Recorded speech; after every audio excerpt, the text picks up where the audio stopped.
Well,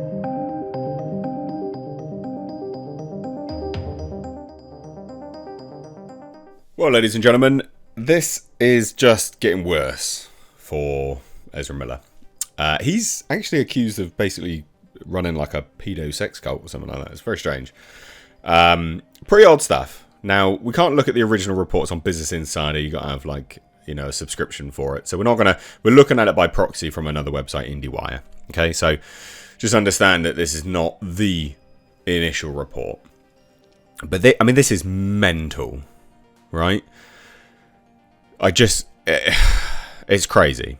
And I think what's perhaps even crazier is David Zaslav is like, yeah, we've seen like The Flash, and it's amazing. We love him. It's like, mate, if this is true, like, you want to distance yourself as much as possible from The Flash, because this dude's fucked up. Pretty mental. So he basically is accused of running a cult. Amongst all of his other grooming activities, right? So let's take a look.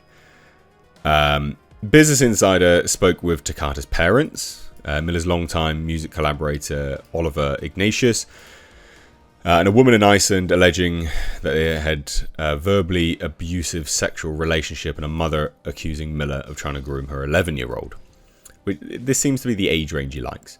It was last reported that Miller was hiding out on a farm in Vermont with a mother and her 3 children, stocked with firearms and marijuana, after being arrested in Hawaii twice, as well as having the police called on him like 30 odd times. So as previously reported, Miller met Takata Ionized during the Dakota Pipeline protest when she was just 12 years old. So again, 11, 12, that's the age range he likes. And her parents have accused Miller of facilitating an inappropriate relationship, marred by drugs and physical and verbal abuse, all of which Takata has denied. So, Ignatius said he observed inappropriate relations between Miller and Takata Ionized in March in Hawaii, circa the time of Miller's 2 arrests. And on the island, he was arrested for disorderly conduct and harassment. He was accused of launching a chair at a woman's head as well. So Ignatius told Insider that Miller confiscated Takata's phone and at one point screamed in her face for wearing makeup. Alright. Ignatius recalled Miller saying, "What the F are you doing? Putting on this effing clown paint." It's a bit rich, really, isn't it? Takata Ionized said that Ignatius was taking the exchange out of context. I think the fact that a catty comment made by a queer person about makeup being considered abuse is actually quite homophobic rhetoric. No. I mean, if you see you screaming in someone's face, I mean, that's not homophobic rhetoric, you dipshit. Ignatius said that he saw Miller at one point sloppily kissing Takata Ionized, which he also denies, of course you would. But again, none of this is all alleged, right? We don't know. He said that Miller's persistent verbally abusive treatment of Takata Ionized was the last straw for their musical collaboration and friendship. "I was misled by an extremely manipulative actor," he said. Several women who met Miller during their 2-month stint in Iceland in the spring of 2020, where he was filmed literally choking out a woman, also spoke out on their relationships with the actor, during which Miller was running a cult-like Airbnb rental out of Reykjavik. A source alleges. I mean, what the fuck? So this is the cult business, this weird pedo cult thing. Nobody ever was kind of allowed to disagree with him, one woman said. Their reality painted everybody else's reality. There was no room for anybody else's opinion or feelings. One woman who visited the house for a day in March 2020 recalled several mattresses spread out on the floor and compared the house to a commune. She was struck by how enamoured guests seemed to be of Miller, hanging on his every word and seemingly unfazed by Miller's mood swings. "I felt like everyone was hypnotised." And then alleging the various emotional outbursts from Miller. So a 23-year-old woman who visited the location said she saw Miller become rageful when friends tried to pick a song to play over the sound system. She alleged that Miller would often go from being a friendly host to this really angry person, which we've heard documentation of before already. Like, this is apparently how he is. In April 2020, Miller rented out parts of Iceland's hotel, Logobaki, I don't know how to say that, where the actor took a young woman grappling with addiction at the time under their wing. And after that, Ezra basically said, "My room is your room. This is now where you're going to stay." And I was like, cool.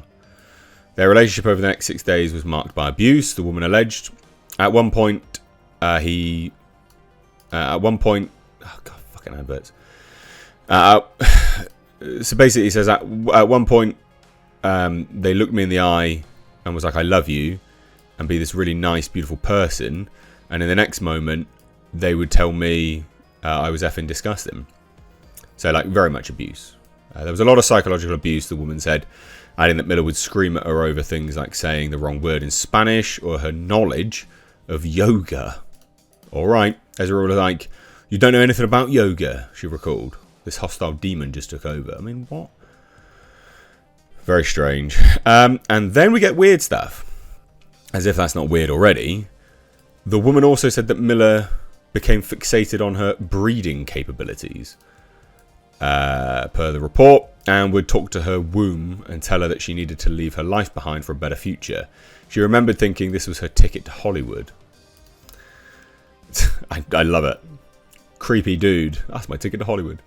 Ezra was super manipulative. They kind of had us all under his finger.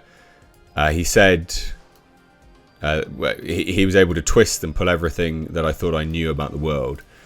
It was only 6 days, but it honestly felt way longer. I remember feeling like, wow, I don't know how I'm going to recover from this. Jesus.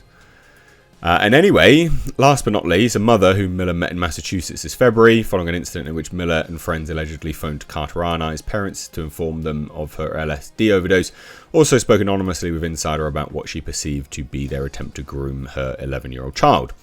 So per the report, she said Miller complimented the child's style and maturity level, weird, and asked whether they were interested in starting a clothing line together. Miller also offered to pay for the child to attend design school. Bit weird.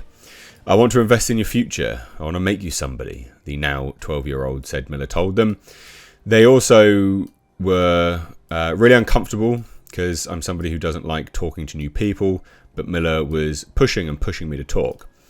The report details other bizarre allegations from the mother and the child, including Miller's invitation for the mother to drink his blood, and Miller showing up at their apartment in June, dressed in a cowboy hat and boots, asking to buy horses for the 12-year-old.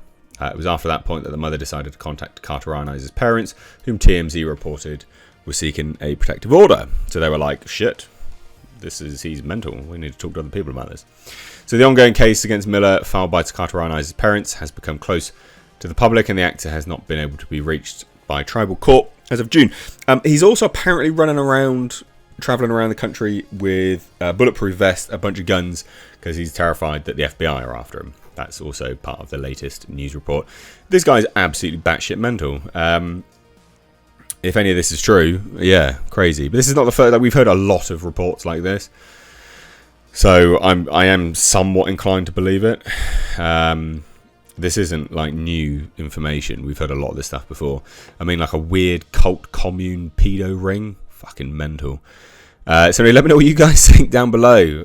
This is just trash. David Zaslav needs to get rid of it. Oh, we love the Flash. Yeah, sure, whatever. Because that's really gonna that's what everyone's gonna be thinking when they watch this bag of shit movie.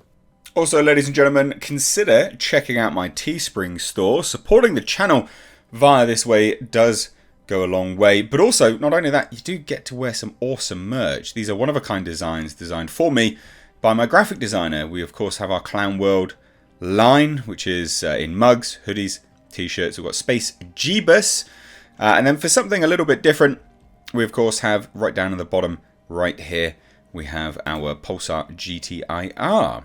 Also, ladies and gentlemen, consider checking out and supporting my second channel, which is Car Nonsense. This is a vlog and car channel. You can find links to this in the description box along with my Teespring. Please do consider supporting.